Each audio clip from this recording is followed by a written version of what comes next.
Hello, this is Truth Seeker 333. I would like to talk about autism and the need for society to feel that they can treat autism or cure autism.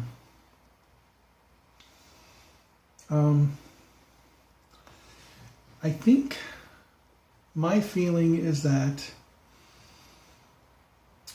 you can certainly make an autistic person's life more comfortable by giving them certain tools, behavioral modifications, or training, on how to be social and how to interact. And I think there may be a small percentage of individuals that may actually grow into an understanding of social behaviors and kind of getting into the flow of society. But I don't think that they ever lose their view of how the world looks from an autistic point of view. In other words, there may be a small percentage of individuals that have autistic tendencies who spend a majority of their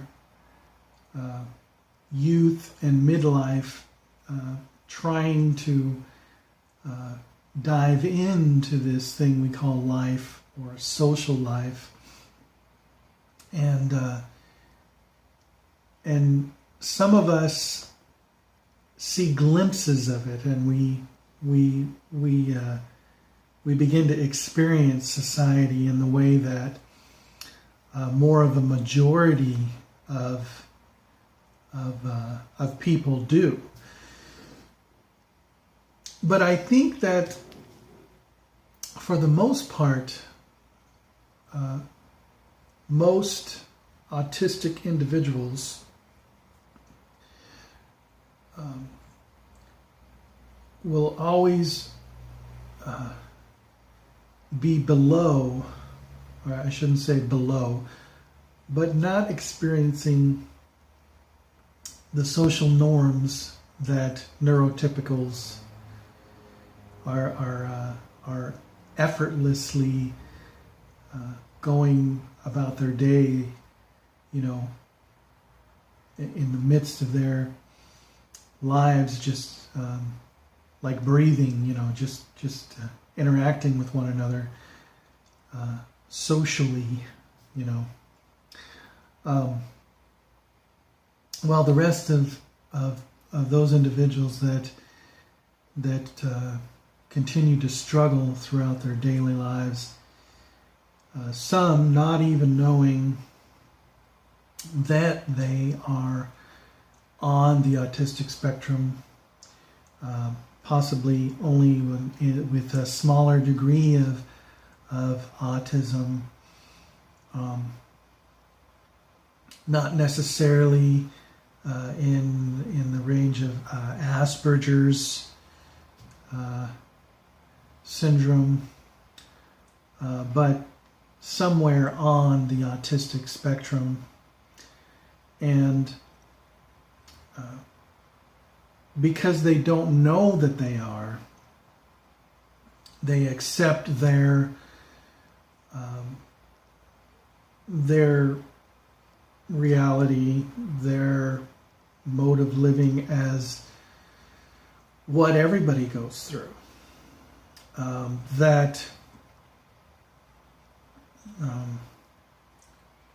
In many cases, they begin to cope with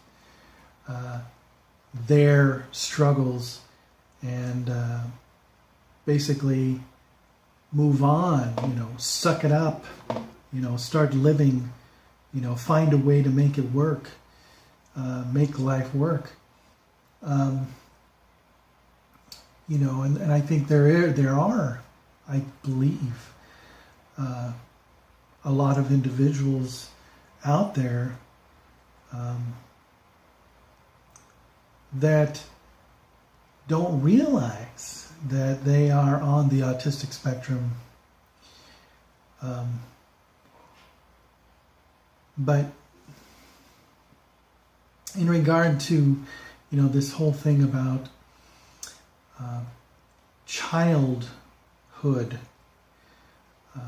autistic spectrum diagnosis, to identify autistic tendencies in children at an early age, and then put them in a regimen of behavioral therapy, or try to stimulate them into what is termed neurotypical social interaction.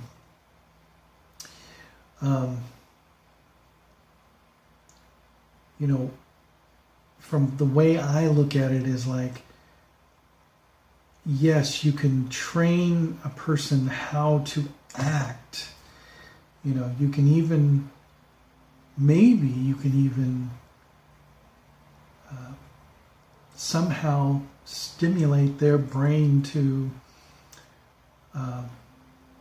make different connections, neurological connections, as the brain is a plastic organ.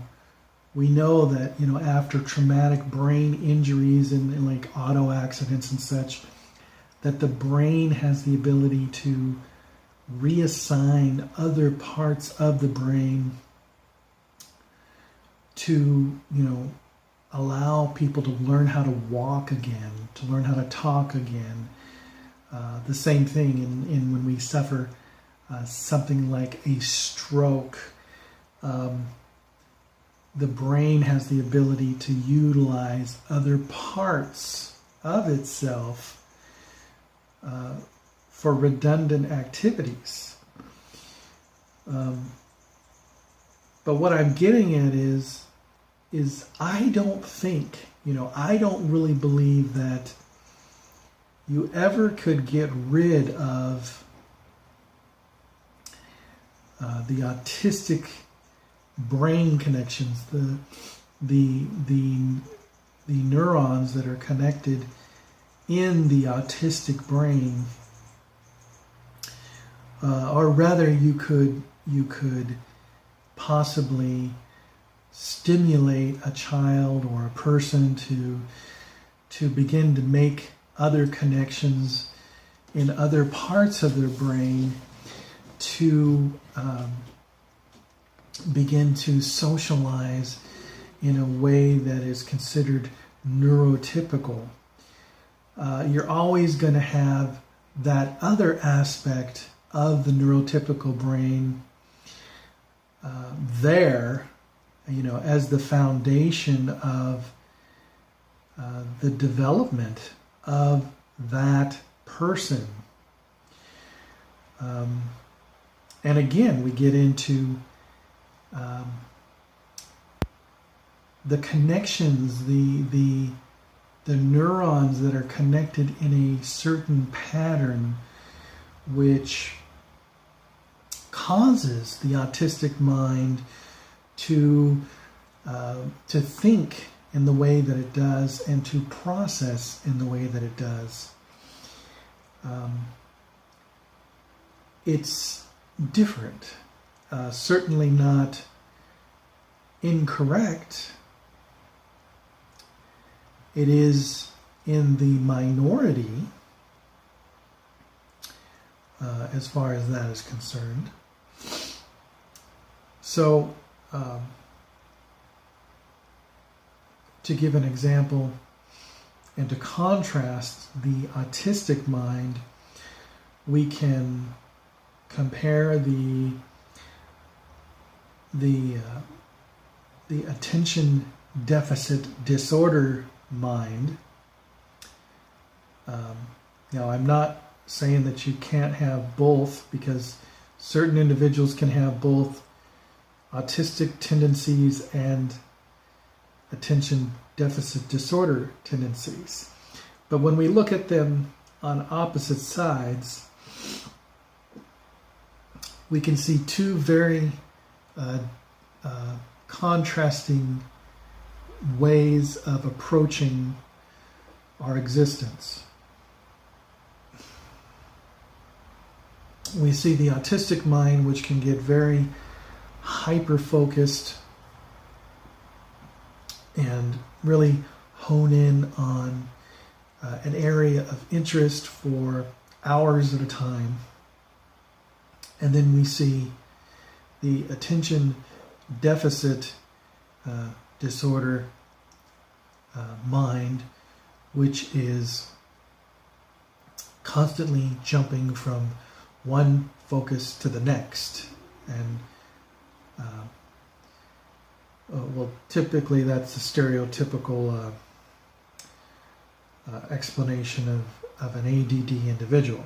Not that that's what they experience 100% of the time. As I said, some individuals have both of these tendencies, and then they are able to get very hyper-focused, but then they'll experience periods of attention deficit disorder. But looking at the two in the opposite sides of the spectrum, we can see advantages to both sides, and we can see how both sides contribute to the betterment of society. Because society needs individuals that can focus on things for hours at a time. But we also need other individuals who are able to constantly jump from one correlation to the next correlation and arrive at other conclusions that are new and innovative. So is it right for us to somehow train an individual to sort of not do these things, to kind of go against their very brain structure? I mean, they were developed in their mother's womb in a certain manner based on their genes. Are we going to call that a deficiency, or are we going to realize that that is the uniqueness of their brain? Otherwise, we don't have to stop at autism. We can begin to discriminate all kinds of things. And then suddenly what is considered normal is just a recipe that psychologists can basically train into an individual, or mold a person into what is considered normal. So the problem, of course, is in our relating to one another and trying to come into a better understanding of how to deal with depression.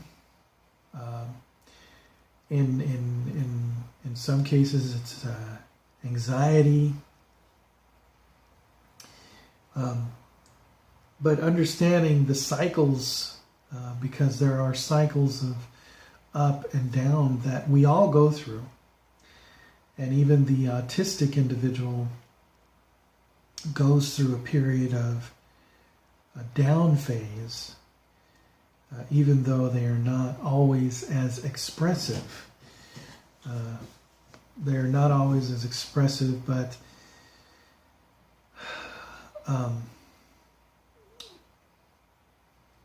those who know the individual can tell by small signals what that person is actually going through. It's not that the autistic individual does not experience emotion or, it's that the autistic individual has trouble sharing the emotions with another individual. Not sharing verbally, like, oh, I'm sad, I'm depressed, but somehow experiencing this or empathizing with another individual. And it's not that an autistic person doesn't know what other people are feeling. It's just that it's